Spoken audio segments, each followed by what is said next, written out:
Muy buenas tardes a cada uno de ustedes. Mi nombre es Fabiola y en esta oportunidad voy a hablar sobre un KKT intervalar. Enseguida vamos a ver qué significan estas abreviaciones de KKT que están aquí presentes en esta charla. Entonces, esta charla está dividida principalmente en 5 partes, ¿sí? La primera parte, vamos a ver un Karush Kantaker, ¿no? Una condición llamada de esta forma, y rápidamente pues vamos a hablar sobre lo que es el análisis intervalar. ¿Ya? ¿Por qué precisamente estamos hablando sobre estos dos, ¿no? Como pues un medio, ¿no? De justificación a lo que es la charla del día de hoy, ¿ya? Rápidamente vamos a dar algunos conceptos, teoremas, ¿no? Resultados importantes, básicos, pero necesarios para poder entender la charla de hoy, ¿sí? Y después vamos a hablar ya sobre lo que es una optimización, pero de tipo intervalar, ¿ya? Entonces vamos a dar lo que son las condiciones de Karush-Tentaker, pero en una forma intervalar. Y pues para terminar, para finalizar la charla de hoy, vamos a dar algunas conclusiones y algunas perspectivas futuras, ¿sí? Entonces, este es el menú del día de hoy y pues vamos a comenzar, ¿sí? Entonces, vamos a hablar sobre este Karush-Tentaker, que simplemente es una generalización de los multiplicadores de Lagrange que estudiamos ahí en cálculo 2, ¿ya? Entonces, bueno, ¿qué es la optimización? La optimización simplemente es un proceso para poder encontrar máximos y mínimos, ¿no? Dentro, ¿no? de un dominio. Puede ser aquí un disco, una bola, una vecindad, ¿ya? Pero simplemente la optimización es el proceso de encontrar puntos, ¿no? Máximos y mínimos, ya sean locales o globales, ¿ya? Y pues explícitamente hablando, una función va a tener un extremo máximo local en un punto dado, AB, si pues la función, ¿no? Evaluada en este punto siempre va a superar a la función aplicada en todos los puntos que están en este disco, ¿ya? Eso va a ser un máximo local. ¿Y qué va a ser un mínimo local? Un mínimo local simplemente va a ser, ¿no? Cuando la función aplicada en este puntito va a ser siempre menor que todas las imágenes de todos los puntos en el dominio, ¿ya? Entonces, eso simplemente, ¿no? Recordando, ¿no? Un poco ahí de cálculos, ¿no? Básicos, ¿ya? Y a continuación, pues, vamos a no solamente considerar, ¿no? El hecho de maximizar, minimizar una función f, sino también vamos a dar restricciones, ¿no? Por ejemplo, vamos a tener este tipo de restricción g igual a 0, ¿ya? Entonces, para eso, ¿no? Podemos pensar en este pequeño ejemplo, ¿no? ¿Qué pasa si nosotros tenemos una recta, como ustedes pueden ver aquí, ¿no? Esta recta que está aquí en verde, que ¿no? Viene de esta ecuación. Entonces, el problema es el siguiente. Nosotros queremos encontrar el punto que pertenece a esta recta, ¿ya? El punto que pertenece a esta recta, ¿no? Pero que es más cercano al origen, ¿ya? Al centro aquí, ¿no? Al origen. Entonces, ese es el problema. Entonces, ahora lo que nosotros queremos, ¿no? Es explicitar exactamente cuál es la función, cuál es nuestra función objetivo y después, ¿no? Cuál sería nuestra restricción exacta, ¿ya? Entonces, bueno, aquí tenemos este puntito, ¿no? Y como les decía, ¿no? Un puntito inicialmente de coordenadas X y Y arbitrarias. Y lo que nosotros queremos, ¿no? Es encontrar, ¿no? En realidad, ¿no? Ese puntito, pero que esté más próximo del origen, ¿no? Entonces ahí vemos, ¿no? La distancia, ¿no? La distancia que está, ¿no? Aquí dentro, ¿no? De todo este problema, ¿no? Entonces, esto se resume simplemente a calcular la distancia de este punto P con coordenadas arbitrarias X y Y al origen 0, 0, ¿no? Entonces, la distancia, ¿no? Nos dice que va a ser la raíz, ¿no? De la primera coordenada del punto P, que es X, ¿no? Menos la primera coordenada del otro puntito, que en este caso, ¿no? Es 0, la primera coordenada. Todo se lo elevamos al cuadrado, aquí hacemos más, ¿no? Y aquí colocamos la segunda componente del punto P, que es Y, menos la segunda componente del punto ¿no? Que en este caso también es 0, ¿no? Entonces, esa va a ser nuestra función objetivo, nuestra restricción es esta, entonces todo esto lo podemos modelar de la siguiente forma, ¿ya? O sea, todo se resume a minimizar esta F, ¿ya? Sujeta a, pues, esta restricción, ¿ya? Entonces, haciendo algunas técnicas, ¿no? Aplicando algunos conocimientos, pues nosotros podemos resolver este problema sin muchas complicaciones, ¿sí? Entonces, bueno, el método de los multiplicadores de Lagrange, ¿no? Simplemente es un procedimiento, ¿no? Para poder problemas de optimización con una restricción, 2 restricciones, 3 restricciones, n restricciones. Eso simplemente es Lagrange. Entonces, vamos a rápidamente recordar, ¿no? ¿Qué nos dice Lagrange? Ya vamos a imaginar que, pues, nuestra restricción es G, como les estaba mencionando, ¿ya? Nuestra restricción es G, y vamos a imaginar que nuestra restricción tiene esta curva que está aquí en verde, ¿ya? Entonces, también vamos a aquí asumir que este tiene estas curvas de nivel, la función objetivo, ¿no? Tiene estas curvas de nivel, y vamos a imaginar que tenemos aquí este puntito Q, justamente que está en la restricción aquí, ¿no? Entonces, tenemos aquí el gradiente, ¿no? De nuestra restricción, ¿ya? Pero en realidad nosotros vamos a movernos, ¿no? A partir de este punto Q hasta llegar a este punto P, ¿no? De tal forma, ¿ya? De tal forma que, pues, nosotros tengamos que, pues, estos gradientes, tanto de la función objetivo como de la restricción, en este caso, ¿no? Sean las mismas, pero, pues, en otros casos, ¿no? Sean paralelas, ¿no? Y en este caso particular, ¿no? Nosotros tenemos que, pues, los gradientes, ¿no? Van a estar relacionados de esta forma. El gradiente de la función en el punto P va a ser igual, ¿no?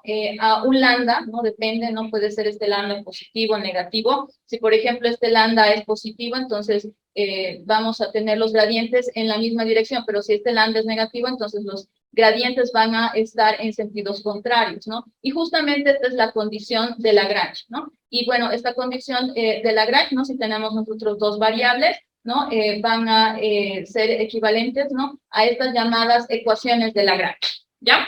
Entonces, bueno, hemos hecho aquí un breve repaso, ¿no? De lo que es, ¿no? El método de los multiplicadores de Lagrange, ¿ya? Porque nosotros enseguida vamos a hablar sobre Karush-Tucker, que simplemente es una generalización de este método, ¿no? Entonces, repasando un poquito algunos conceptos para no perdernos en medio del camino, ¿no?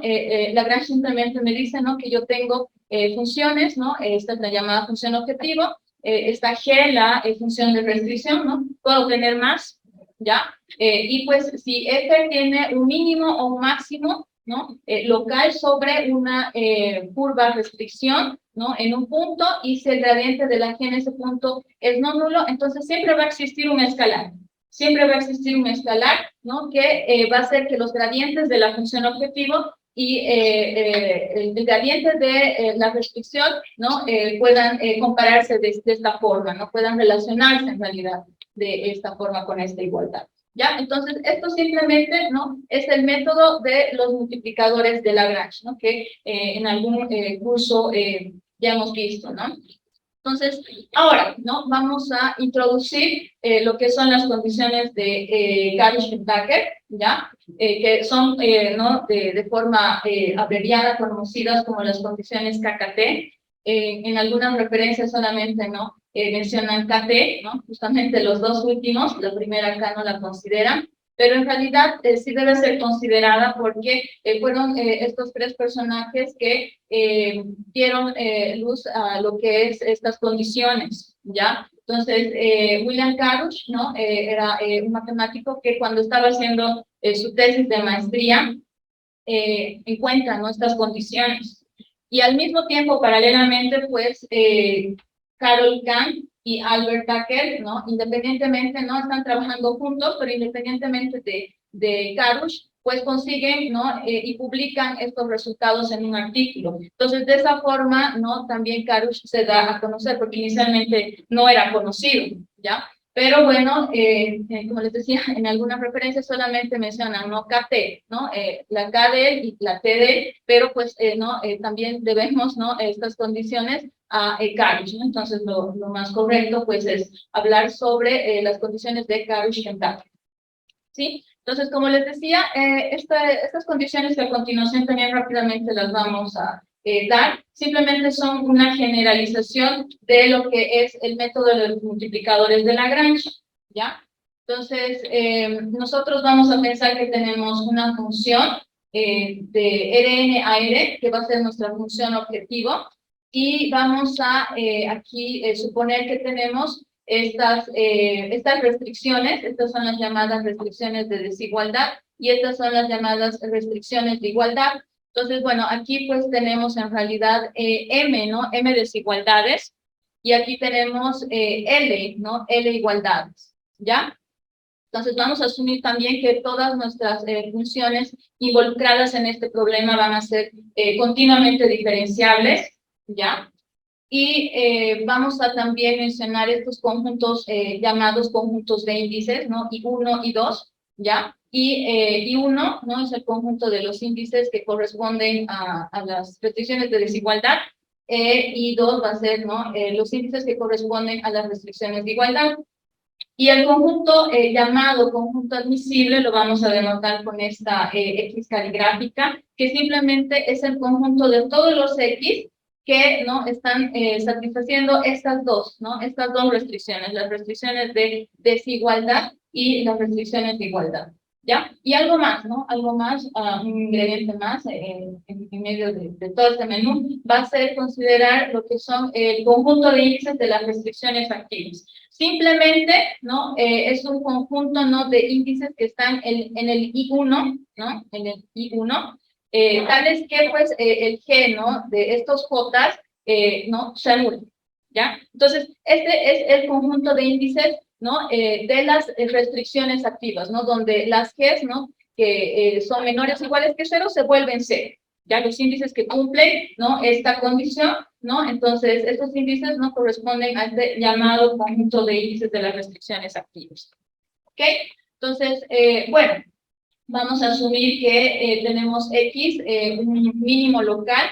Entonces, van a existir, se puede, ¿no? Ver que existen estos aquí, lambda y mu j, ¿no? Todos estos no negativos, ¿ya? Y también aquí mu, bueno, BK, ¿no? Con estas tres propiedades, ¿ya? Estas tres propiedades que justamente son las condiciones de Gauss-Schönberg, ¿no? Esta se llama, ¿no? La complementariedad, ¿no? La no negatividad de los multiplicadores, ¿no? Pero pues aquí, ¿no? Justamente en esta primera igualdad, y aquí, ¿no? En lo que tenemos aquí en el enunciado, no nos dice no nos da mucha información el enunciado con respecto al lambda, ¿ya? O sea, el lambda solamente me está diciendo que es mayor o igual que 0, pero pues el lambda podría ser 0, ¿no? Nadie nos dice que no podría ser 0. Y si fuera 0, pues no, nosotros pues no tendríamos este primer término, y pues justamente en este primer término nosotros tenemos la función objetivo, y bueno, no queremos eso. Entonces, para eso vamos a dar algunas constraint qualification, que en español son las calificaciones de la restricción, para justamente garantizar que pues el lambda sea diferente de 0, ¿no? Y cuando es igual a 0, ¿no? El caso se llama degenerado o anormal, ¿ya? Pero, como les decía, vamos a dar condiciones para que justamente ese lambda sea no nulo. Entonces, bueno, hay bastantes, ¿no? Esta condición, ¿no? De la constraint qualification de la independencia lineal, la constraint qualification de Mangasarian-Promovich, la condición, ¿no? De la cualificación de las restricciones de rango constante, la constraint qualification de la dependencia lineal constante positiva, la condición de Slater, y justamente, ¿no? La relación entre todas estas condiciones, ¿no? Estas constraint qualification es esta, ¿ya? La de la independencia lineal implica la de Mangasarian-Promovich, la de Mangasarian-Promovich implica de la dependencia lineal de la constante positiva, por una parte, y por otra parte nosotros tenemos que la Concept Qualification de la independencia lineal, ¿no? Implica la Concept Qualification del rango constante, y ella implica, ¿no? Aquí es la Concept Qualification de la dependencia lineal de la constante positiva. Pero por si acaso aquí, ¿no? Estas dos Concept Qualification que están aquí por el medio no son iguales, no son equivalentes, ¿ya? Y bueno, estas son las relaciones, ¿no? Que se tienen, ¿no? De estas Concept Qualification para nosotros no tener este caso de lambda igual a 0, ¿ya? Entonces, bueno, esa era, ¿no? Una primera parte, ¿no? De la introducción, ¿no? Que quería dar con respecto a lo que era optimización, ¿ya? Y a continuación vamos a dar una segunda parte de la introducción que va a ser con respecto al análisis intervalar. ¿Ya? Entonces, ¿por qué estamos haciendo estas dos pequeñas introducciones de la optimización y el análisis intervalar? Porque yo he mezclado esas áreas, ¿no? Para, en realidad, ¿no? Hacer un KKT, pero de tipo intervalar. Entonces, ahí tenía que pasar y estudiar, ¿no? Toda la primera parte y ahora, ¿no? Esta segunda parte. ¿Sí? Entonces, el análisis intervalar es un área muy importante, tanto desde un punto de vista teórico, práctico, ¿ya? Y este análisis, pues, fue introducido, ¿no? Para, ¿no? Trabajar con justamente la incerteza que se dan en modelos matemáticos y computacionales, ¿ya? Como por ejemplo, la limitada capacidad de representación numérica que tienen las computadoras, como por ejemplo cuando se manejan números muy grandes, con muchos decimales, ¿no? Por ejemplo, aquí la raíz de 2023, ¿no? Que es el próximo año, ¿no? Es este número, ¿no? 44 con muchos decimales, ¿no? Y la exponencial, si nosotros colocamos, ¿no? También en la calculadora, pues nos da 2.71, y bueno, yo me sé hasta ahí, ¿no? No sé qué más viene, pero pues ¿no? Estos dos números, ¿no? Pues tienen infinitos, ¿no? Números decimales, y entonces, pues cuando estos están tal vez presentes, ¿no? De alguna forma en algún modelo matemático computacional, ¿no? Si, por ejemplo, el propio modelo redondea, ¿no? Entonces va a causar muchos problemas, ¿no? Un ejemplo aquí interesante que estaba ahí intentando, ¿no? Intentando ahí, ¿no? Relacionar con todo esto, ¿no? Era que cuando en 1996, ¿no? Pues el cohete Ariane 5, ¿no? Que tenía 4 satélites muy importantes y costosos, ¿ya?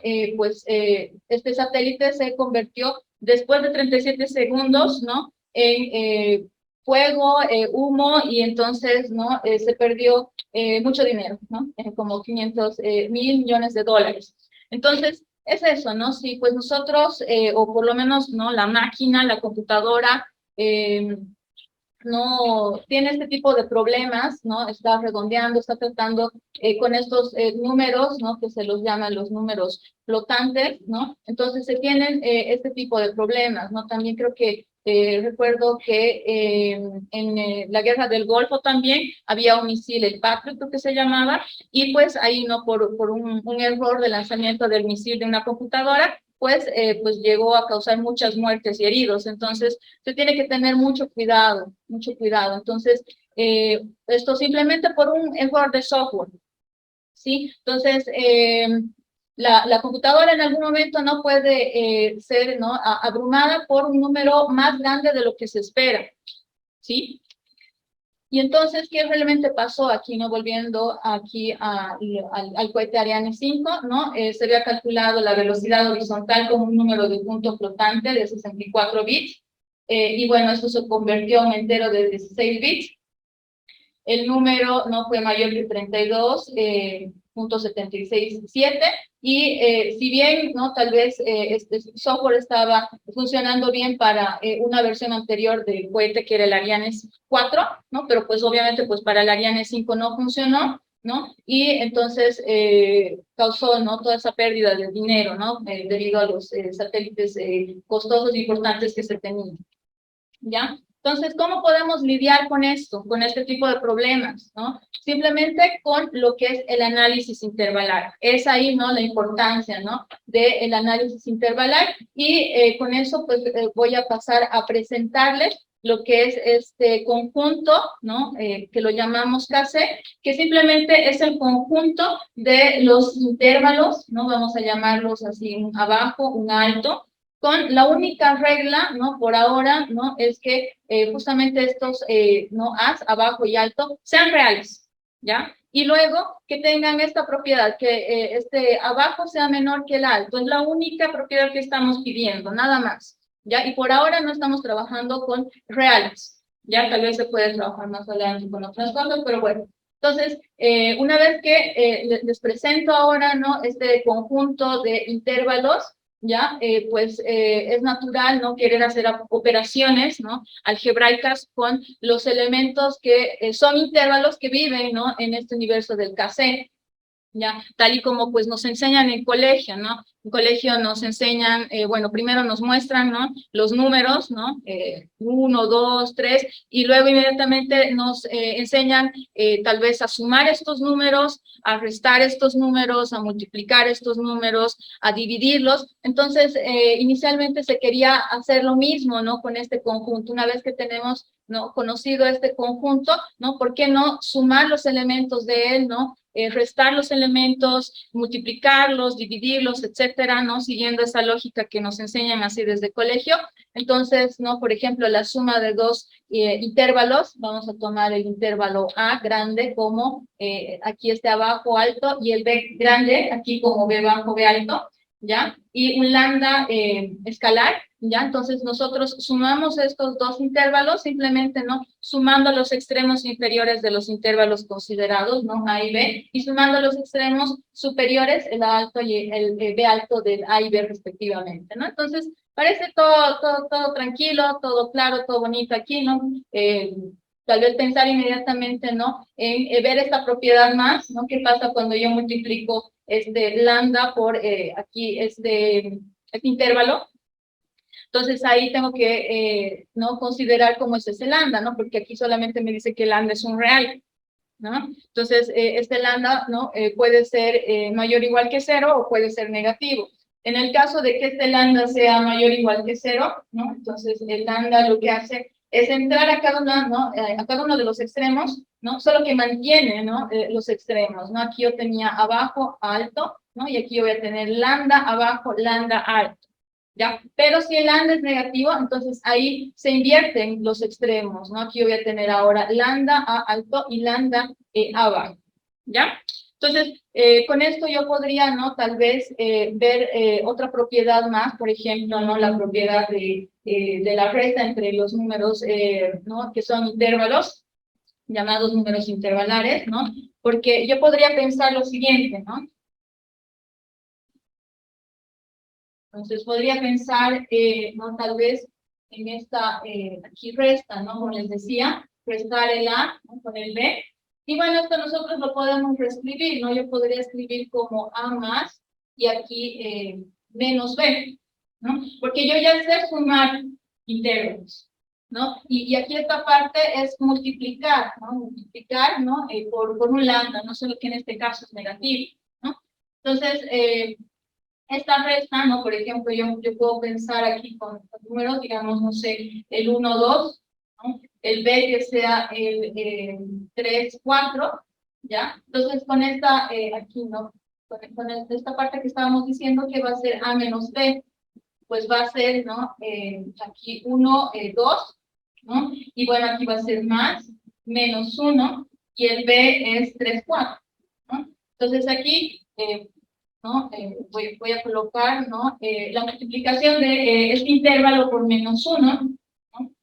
Entonces, como es negativo, me fijo, ¿no?, el lambda es negativo, entonces lo que va a hacer, va a invertir los extremos, ¿no? El 4 se viene por aquí, el 3 se viene por aquí, ¿no? Y bueno, coloco el lambda, ¿no?, cada extremo, ¿no? Entonces, luego yo voy a aplicar, ¿no?, la primera regla que estábamos viendo, ¿no? Voy a sumar los extremos inferiores, voy a sumar los extremos superiores, ¿no? Entonces voy a tener aquí 1 menos 4, ¿no? Aquí voy a tener 2 menos 3, ¿no? Y bueno, tendría este intervalo, ¿no? Aquí de menos 3, ¿no? Y aquí tendría de menos 1.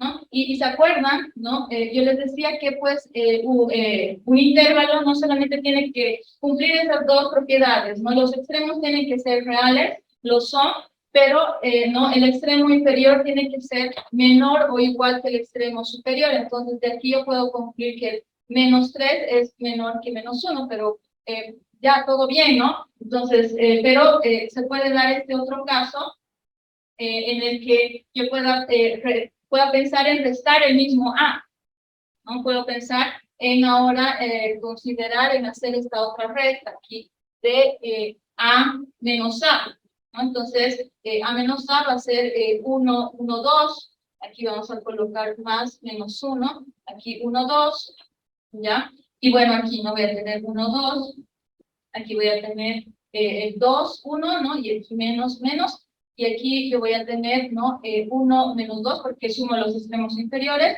sumo los extremos superiores, y aquí yo tendría que es menos 1, y aquí es 1, ¿no? Entonces, en los números, ¿no? Que nos enseñan en el colegio, ¿no? Un número A menos el propio, pues eso me da 0, ¿no? Ahí, ¿no? Clásicamente, pero aquí, ¿no? Pues yo podría pensar, ¿no? De que me dé, no sé, este intervalo, ¿no? Aquí el intervalo 0, 0, que se llama el llamado intervalo degenerado, que se reduce a un punto, pero pues esto me ha dado diferente, ¿no? Del intervalo aquí nulo. Entonces, es eso, ¿no?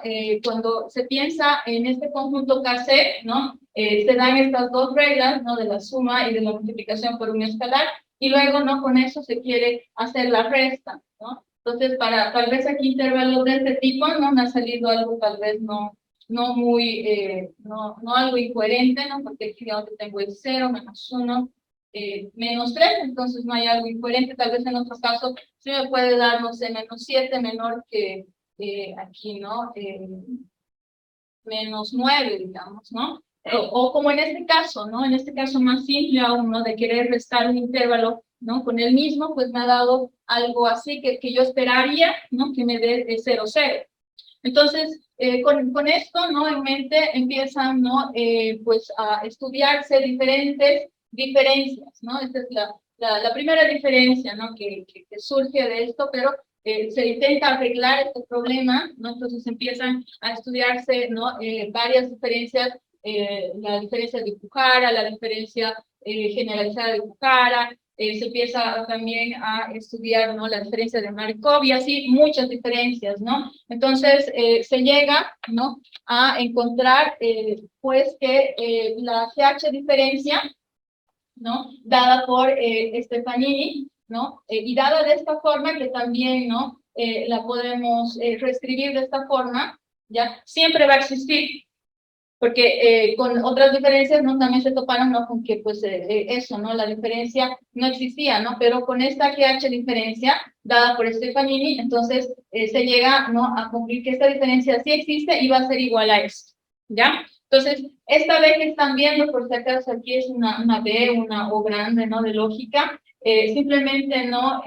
Hace referencia a lo siguiente, ¿no? Que yo tengo como extremos estos dos, ¿ya? Pero yo no sé quién es el más pequeño, quién es el más grande, ¿no? O sea, prácticamente va a ser el intervalo, ¿no? Aquí resultante va a ser, en el extremo inferior va a ser el mínimo entre estos dos, ¿no? Y el extremo superior va a ser el máximo entre estos dos, ¿no? Entonces, para abreviar un poquito, ¿no? Colocamos esta notación, este tipo de O, ¿ya? Para no cargar, ¿no? Que sea muy pesada la notación. Entonces, es esto, ya en lo que viene, siempre que vean este tipo de O, piensen, ¿no? En un intervalo que tiene un extremo inferior, un extremo superior, y el extremo inferior es el mínimo de estos dos, y el extremo superior es el máximo de estos dos, ¿ok? ¿Ya? Entonces, bueno, continuando, ¿no? Continuando, pues, nosotros vamos a considerar una función intervalar, ¿no? Aquella función que viene así de Rn y llega justamente a este KC, ¿Ya? Este KC es, ¿no? Este conjunto que ya lo hemos presentado, ¿no? Hemos dado algunas propiedades básicas, ¿no? Y la TH diferente definida de esta forma, ¿ya?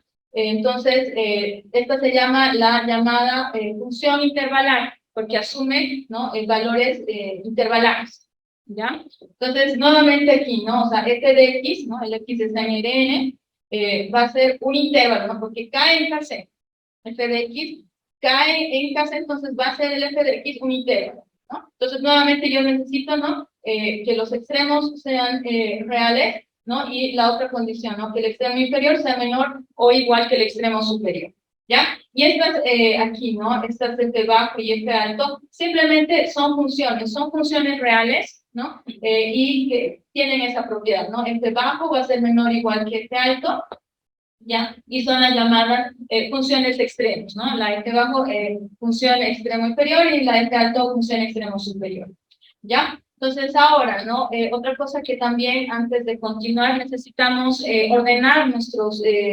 intervalos, ¿no? Necesitamos una relación de orden. Entonces para eso también se tiene un montón de órdenes, ¿no? Entonces yo voy a usar esta llamada relación de orden LU, ¿ya? Para abreviar la notación, la denominación en inglés, Bauer Napper, voy a usar esta LU, ¿ya? Y bueno, ¿no? Yo tengo que cuando los extremos inferiores de los intervalos, ¿no? A es menor o igual que B, y los extremos superiores del intervalo tienen, ¿no? Esta relación, ¿no? Voy a aquí colocar el A menor igual U que B, ¿ya? Pero, ¿no? Aquí también puede surgir, ¿no? El caso en el que se tenga esto, pero que pues el intervalo A no sea igual al B. Es decir, ¿no? Que se tenga aquí, ¿no? En una primera desigualdad con menor estricto y en esta segunda desigualdad con menor igual, o, ¿no? Al contrario, ¿no? Esta primero sea con menor igual y esta otra con menor estricto, ¿ya? Y cuando exactamente, y eso lo llamo, ¿no? Menor una línea luz. Y cuando yo tengo exactamente que estas dos desigualdades son estrictas, entonces, ¿no? Tenemos A menor estricto luz que B, ¿ya? Entonces son estas relaciones, ¿no? Que vamos a usar, ¿no? Menor igual luz, menor una línea luz y menor estricto luz, ¿ya? Entonces, bueno, necesitamos, ¿no? Si ustedes recuerdan, necesitamos en el problema de optimización clásica, ¿no? De derivar, ¿no? Necesitamos, ¿no? Una derivada, entonces ahí también, ¿no? Se van estudiando varias derivadas, pero relacionadas con las diferencias, ¿no? Que se van estudiando, ¿no? Digamos, para la diferencia de Markov no se tiene una, digamos, derivada de Markov. Para una diferencia de Bukhara se tiene una derivada de Bukhara, ¿no? Para una pi diferencia que también existe, una derivada pi y así, ¿no? Se estudian varias derivadas, ¿no? Y aquí, pues, Stefanini y Arana Jiménez, recientemente, como en el 2019, ¿no? En este artículo, pues dan esta definición de derivada, en realidad, ¿no? De una derivada direccional, ¿no? Que la llaman, ¿no? GH derivada, ¿no? En este punto, en la dirección de como este límite, ¿no? De este 1 sobre h, que pues es un escalar, ¿no? Y aquí, ¿no? Está justamente la GH diferencia, ¿no? Entre estos dos intervalos. Entonces, este resultado fue realmente no muy bueno, a mí me cayó muy bien porque en ese momento yo estaba estudiando y necesitaba de una derivada, entonces salió este artículo, ¿no? De Stefanini y Arana Jiménez, y a mí me cayó bien porque se tenían otras derivadas que no estaban funcionando bien, sobre todo para varias variables, ¿no? Porque cuando uno quiere extender, ¿no? Llega un momento en el que quiere tal vez particularizar y pues no está bien la particularización, entonces no está buena. Y eso estaba pasando ahí en el 2019, 2020, entonces justamente cuando pues necesitaba, pues cayó como el niño al dedo, como dicen.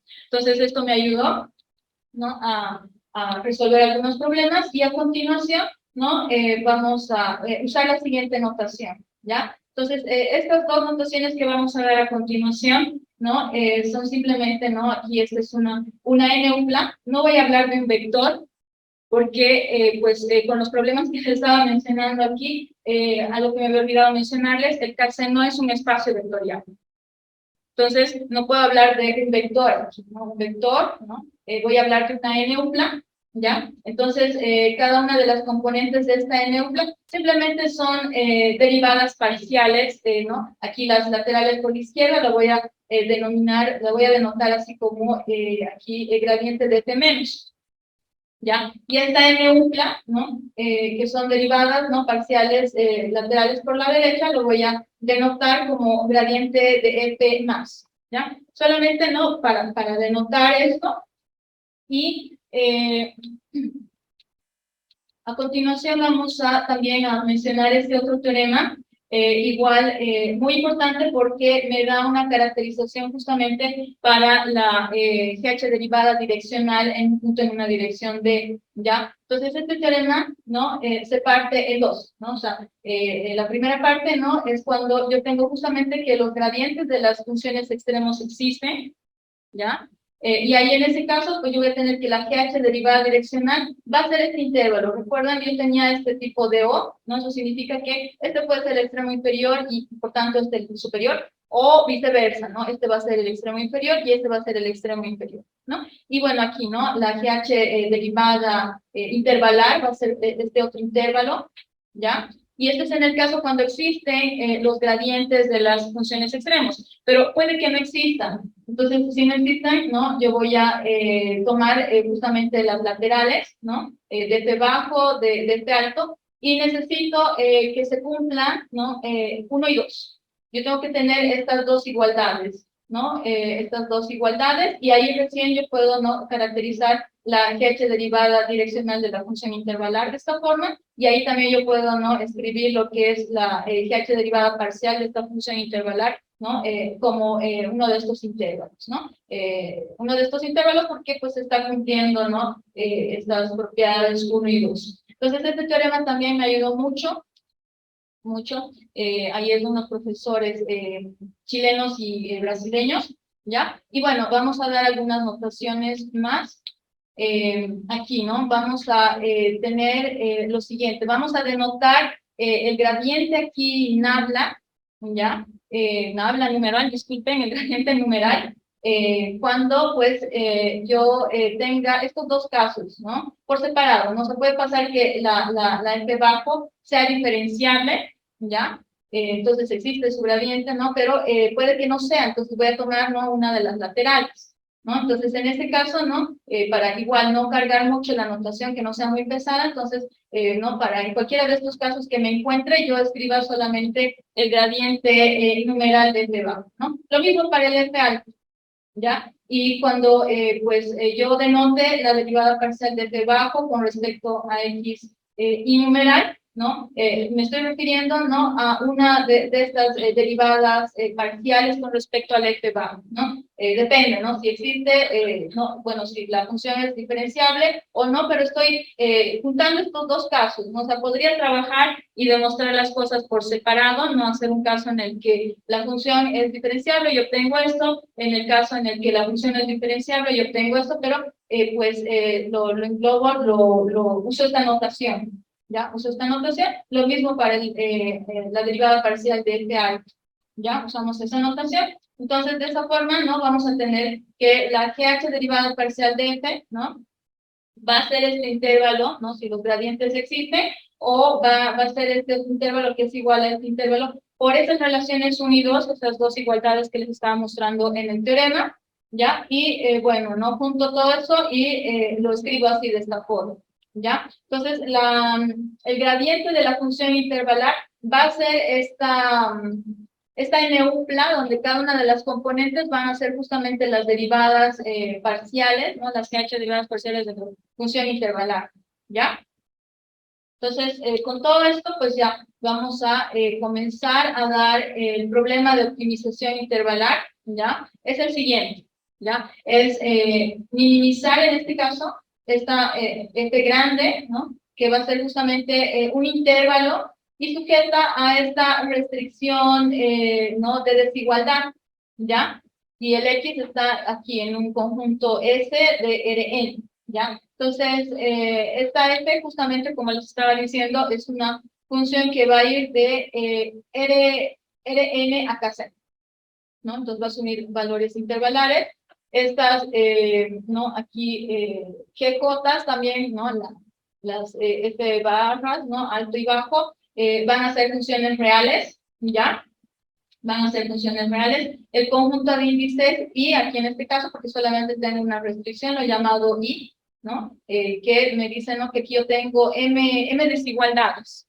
M desigualdades y el conjunto admisible lo estoy denotando como X caligráfica, que son todos los puntos, ¿no? Donde se cumplen, ¿no? Estas aquí restricciones que me da el problema. Ese va a ser X caligráfica.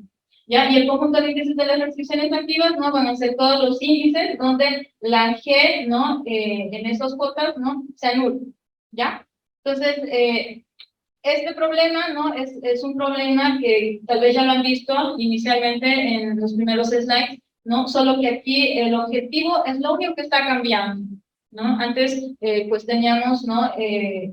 Otra situación y estamos hablando de funciones, ¿no? Reales, ¿no? Pero ahora estamos hablando de funciones intervalares. Las restricciones son las conocidas, son las clásicas, ¿no? Pero pues es eso, ¿no? Vamos a tratar de dar aquí unas condiciones necesarias, ¿no? Para la existencia de mínimos con este tipo de KKT, pero en una versión intervalar. ¿Ya? Entonces, para eso nuevamente yo necesito, ¿no? De definir, ¿no? Cómo va a ser la solución de este tipo de problemas, ¿ya? Entonces, la solución de este tipo de problemas va a necesitar, ¿no? De relaciones de órdenes, ¿no? Que justamente las hemos estudiado hace un ratito, ¿no? La menor igual U, la menor una línea luz y la menor estricta luz, ¿no? Entonces vamos a decir que aquí, ¿no? Un X estrella que está aquí en este conjunto admisible X caligráfica, ¿no? Va a ser una solución luz local fuerte, ¿ya? Si existe un epsilon positivo, tal que no existe un X, este simplemente es una vecindad, ¿no?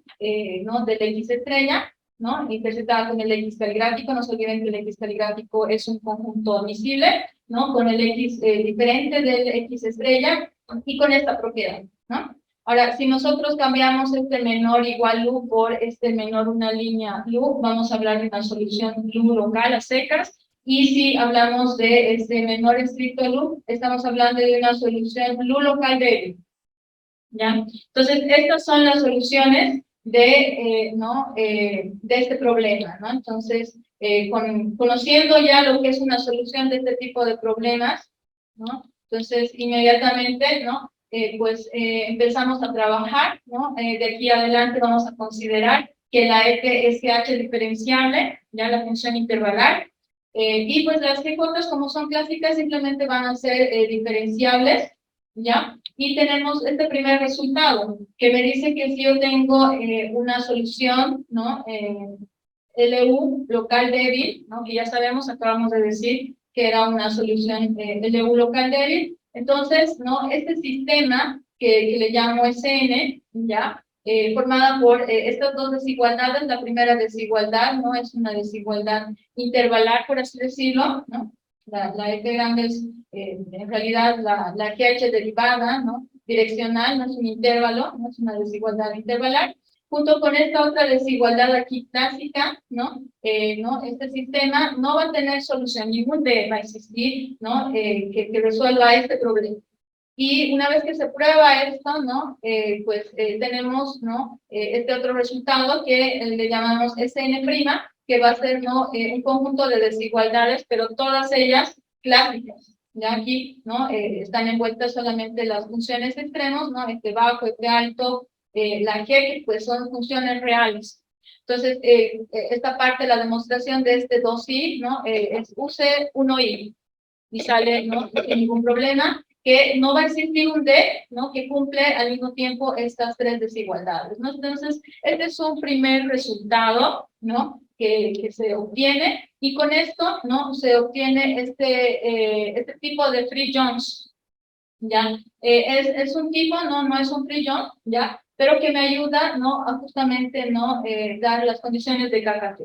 Ya, entonces, este tipo de free Jones me dice, ¿no? Dada una solución LU débil, ¿no? Del problema de optimización intervalar, entonces existen estos lambdas aquí, lambda 1, lambda 2, estos mu1, mu2 hasta mu_m, no todos ceros con estas tres propiedades, ¿no? Estas tres propiedades. Pero nuevamente aquí, ¿no? Como en el caso clásico, aquí nadie me está diciendo, ¿no? Cómo es exactamente el lambda, ¿no? Si el lambda, es decir, el lambda 1, el lambda 2 es cero, entonces este primer término, este segundo término se anulan, ¿no? Me quedaría solamente con esta sumatoria, ¿no? Pero al anular estos dos términos, pues me estoy como que igual, ¿no? Deshaciendo de los gradientes de f bajo, de f alto, ¿no? Y f bajo y f alto son los extremos de la función intervalar, entonces se pierde mucha información.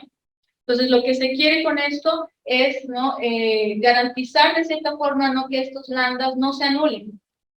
Y para eso, ¿no? Vamos a usar exactamente esta restricción, ¿no? Esta constraint qualification de la independencia lineal positiva, ¿ya? Por ejemplo, cuando les mencionaba, ¿no? De la GH derivada direccional, ¿no? En ese trabajo de Stefanini, ellos hacen igual un tipo de Cantaker, pero usan otro tipo de constraint qualification, ¿ya? Y este, pues, realmente no es... a mí me ayudó mucho más, ¿no? Entonces, este control qualification de la independencia lineal positiva me dice que si no existen BJs no, mayores iguales, ¿no? Que este cero, este es un cero por si acaso, ¿no?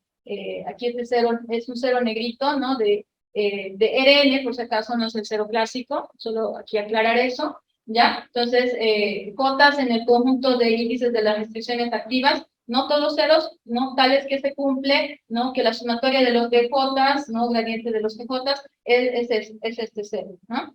Entonces, vamos a usar esta constraint qualification de la independencia lineal positiva para así obtener esta condición KKT intervalar, ¿ya? Entonces, tomamos aquí una solución LU débil, ¿no?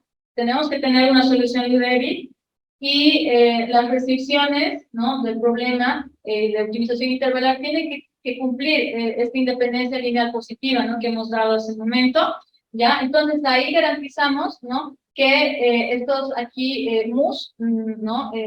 Cumplen estas tres propiedades, 3, 4 y 5, ¿ya? Entonces, aquí en 3, por ejemplo, ¿no? Tenemos el gradiente de la función intervalar, ¿no? La GH gradiente de la función intervalar, ¿no? Y aquí, ¿no? Más esta sumatoria de los mujotas gradientes de los GJ, ¿no? Entonces, aquí, por ejemplo, yo voy a tener, ¿no? Una combinación, ¿no? De aquí, ¿no? O sea, este gradiente de los GJ, ¿no? Aquí sí va a ser, ¿no? Algo vectorial, ¿no? Por estos mus, ¿no? Una suma, ¿no? ¿No? Puntual aquí todo, pero aquí yo tengo, ¿no? ¿Se acuerdan? Un intervalo, ¿no? Pero aquí esto que era puntual, yo lo puedo escribir justamente como, digamos, aquí, ¿no? Teníamos el 0, 0, 0, ¿no? Entonces, o sea, yo lo puedo reescribir, ¿no? O sea, cada punto como un intervalo, ¿no? Que tiene los extremos iguales, el inferior y el superior, y entonces por eso colocamos aquí esta suma, ¿no? Que es un poco diferente. Es una suma entre intervalos en realidad, solo que aquí son intervalos no degenerados, y aquí sí son intervalos degenerados, o sea, son puntos. ¿Ya? Y esta es la complementariedad, y aquí la no negatividad de los multiplicadores. ¿Ya? Entonces, aquellos puntos, ¿no? Soluciones, ¿no? Que cumplan 3, 4 y 5, justamente se llaman soluciones KKT. Se llaman soluciones KKT, ¿ya? Entonces, con esto, pues, ¿no? Vamos a finalizar la charla, ya casi, ¿no? Tenemos unos segundos, tal vez, ¿no? Solamente para finalizar, ¿no? Ver un poco, ¿no? Algunos ejemplos, ¿ya? Por ejemplo, aquí tenemos una función intervalar, ¿no? Entonces, que está sujeta a estas restricciones, ¿no? Está G1, ¿no? Que es un azul, ¿no? Es todo lo que está por encima, todo lo que está por encima. Esta restricción son todos los puntos que están por encima, y esta segunda restricción G2, ¿no? Vendría a ser, ¿no? X menos X1 menor o igual que 0, es decir, ¿no? Los X1 mayores o iguales que 0 toda esta parte. Entonces, intersecto esos dos conjuntos, ¿no? Y bueno, ese es, ¿no? Lo que esta parte más sombreada, ¿no? La intersección de ellos dos. analizo un poco más, ¿no? Cómo son las funciones de extremos F bajo, F alto, ¿no? Son más o menos así, ¿no? La F bajo, lo que está en rojo, la F alto, lo que está en azul. Y luego, ¿no? Se puede ver, ¿no? Haciendo algunas cuentas, ¿no? De que justamente el punto un medio es una solución luz fuerte, ¿no? Y por tanto va a ser una luz solución y por tanto también va a ser en realidad una solución luz débil, ¿no? Y además, ¿no? Pues con el teorema anteriormente dado, ¿no? Nosotros tenemos que justamente este punto medio es una solución KKT con estos multiplicadores, aquí mu1, 1 y mu2, 0. ¿Ya? Y este ejemplo más, ¿no? Este ejemplo más, aquí tenemos una función intervalar, ¿no? Donde aquí no necesariamente sé, ¿no? Quién es el extremo inferior, quién es el extremo superior, ¿ya? Pero tengo aquí tres restricciones, ¿no? Aquí tengo el G1, que viene a ser, no todo lo que está arriba de esta parábola, ¿no? Aquí en azul. Aquí tengo esta G2, ¿no? Que viene a ser igual a esta parábola con las ramas hacia abajo, ¿no? En realidad todo lo que está debajo de esta parábola, ¿no? Y G3, esta otra parábola en este sentido, ¿no? Y lo que está sombreado, ¿no? Entonces, lo que está más marcado aquí no va a ser la región más sombreada, justamente, ¿no? Son los puntos que están cumpliendo, ¿no? Todas mis restricciones. Entonces, analizo un poco los extremos, ¿no? Este bajo, este alto, ¿no? Entonces, este es X1, X2, ¿ya? Y igual haciendo algunas cuentitas, ¿no? Se puede ver de que el punto aquí, ¿no? Este tipo verde, el origen es una solución LU y también va a ser una solución KKT con estos multiplicadores, ¿ya? Entonces, en resumen, ¿no? Usando esta aquí GH, ¿no? Diferenciabilidad, ¿no? De Stefanini y Arana Jiménez en este artículo, ¿no? Que les decía, ¿no? Que era sobre la diferenciabilidad total y direccional, ¿no? Hemos dado un tipo de free Jones y hemos conseguido una condición KKT intervalar, ¿ya? Y usando esta restricción de la independencia lineal positiva, y pues también, ¿no? Hemos visto, ¿no? Cómo son estas soluciones KKT. Tal vez lo que pues nos gustaría, nos interesaría es extender todo esto de la teoría intervalar a la teoría Fuzzy, ¿no? Hacer una optimización Fuzzy, ¿ya? Y para tal vez, ¿no? Terminar, ¿no? Nuestros estudios. Bueno, aquí está justamente este artículo, ¿no? Que les decía que era del 2019, ¿no? Que me vino muy bien, ¿no? Y también aquí otros trabajos también del mismo Stefanini, y aquí, ¿no? Donde se estudian los tipos de órdenes, ¿no? Para los intervalos, ¿ya? Aquí Wu da, ¿no? También condiciones de optimalidad, pero, ¿no? Define varios tipos de soluciones usando varios tipos de soluciones. ¿Ya? Entonces, es eso. Muchísimas gracias por su atención. Y pues, no sé si tienen tal vez alguna duda, alguna observación, algún comentario. ¿Sí? Yo tengo una pregunta. ¿Sí? Supongamos que tenemos un problema de optimización intervalar y que las funciones extremos son diferenciables. ¿Ya? Y aplico KKT clásico para una y aplico KKT clásico con la otra. ¿Ya? ¿Cuál es la relación que existe de esas soluciones con el KKT que usted había, el que nos presentó ahora? Me está diciendo que los extremos son diferenciables. Ya. Entonces, si los extremos son diferenciales, ¿no? Aquí, ¿no? Teníamos este resultado, ¿no? Que nos ayuda a caracterizar, ¿no? Justamente estas derivadas. Aquí está. O sea, si es que tenemos los extremos diferenciales, ¿no? Entonces, estaríamos en este caso 1i. ¿No? Entonces, ahí pues se cumple este teorema KKT que hemos dado, ¿no? Porque este KKT funciona para los dos casos. Funciona para el caso en que los extremos son diferenciales, que sería en realidad un KKT clásico, ¿ya? Y, ¿no? Y en este caso, pues, las soluciones ¿no? En este caso tal vez serían puntuales, ¿no? Pero que se las puede ver como un tipo de intervalo degenerado, ¿no? Entonces, si es que las funciones son diferenciales, ¿no? Sería un caso, ¿no? Particular, ¿no? Porque justamente aquí en la demostración de este problema, ¿no? Partimos, ¿no? El caso en que los extremos son diferenciables, el caso en el que los extremos no son diferenciables, pero pues eso, ¿no? O sea, conseguimos estas condiciones 3, 4, 5. Pero entonces, los multiplicadores serían los mismos. Estarían, digamos, ¿no? Dentro, o sea, del intervalo, tal vez, ¿no? Pues, o tendría tipo un intervalo degenerado, o sea, estaría dentro de la solución. Bien. Bueno, mi segunda pregunta es, este LU, hay varios otros. Sí. ¿Cuál es la ventaja de este LU? Ya, depende un poco, ¿no? Del problema que se esté trabajando, de la modelización, ¿no? Que se esté planteando. En algunos órdenes, ¿no? Se quiere justamente, ¿no? Trabajar dentro del intervalo, en otros, tal vez, ¿no? Se quiere trabajar en los extremos del intervalo, ¿no? Entonces, yo he trabajado más con este orden, ¿no?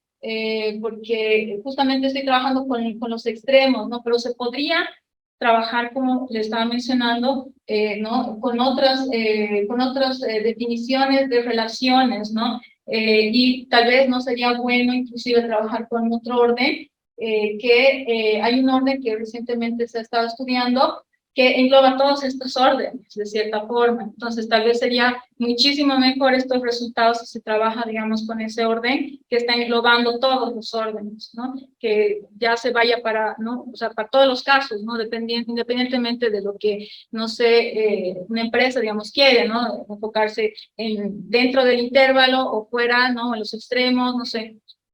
Entonces, en este caso sí se ha dado el EU por los extremos, pero como le digo, hay otro orden que les decía, ¿no? Que engloba a todos.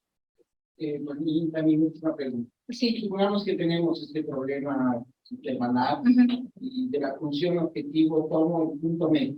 Ya. Y lo considero, supongamos que los extremos son diferenciables, entonces el punto medio me va a dar una función diferenciable y puedo aplicar KKT clase. ¿Cuál sería la relación? Bueno, supongamos que también se cumplen las condiciones suficientes para que no exista no degeneración, que a priori no parece que no implicaría una a la otra. ¿Habría alguna relación entre la solución punto de ese caso con la solución que haya? ¿O es que para este orden, como está viendo los extremos? Sí, en algún momento leí, hay varios, o sea, este es un trabajo de LU, y por ejemplo, ¿no? Hay otros personajes, hay otros profesores que usaron otros órdenes, ¿no? En un mismo trabajo, no solamente, digamos, usaban este orden, sino otros más, digamos, unos 2, 3, y sí encontraban una relación, digamos, ¿no? Esta solución es LU, implica que esta solución le llaman, creo que LS, LC, que trabajan con los centros, y así. Entonces, hay una relación exactamente ahorita. Tal vez no le puedo decir cómo va el orden, pero sí hay una relación, hay algunas que implican, no a otras. Eso. Pero explica que usted presentó eso. Sí, este es mío. Entonces, supongo que usted los está comparando. Todavía no han llegado. No los he comparado, pero sí he visto en otros trabajos que usaban otros órdenes y había una relación entre las soluciones. Muchas gracias. Gracias, profesor.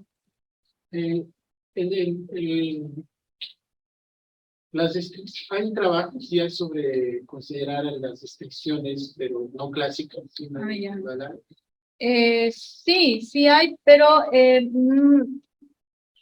por una parte sí es interesante y por otra también como que, por ejemplo, ¿no? ¿Qué pasa si yo tuviera no sé, ¿no? Una restricción que no es clásica, digamos, una G, digamos, una G grande, ¿no?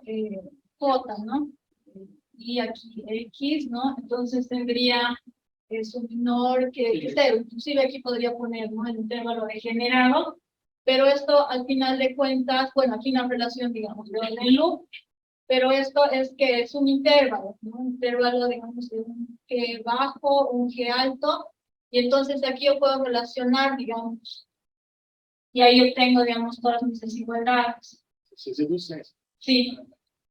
Y otra pregunta es, en el caso PUSI, ¿cuál es el obstáculo teórico para avanzar, digamos, ahí?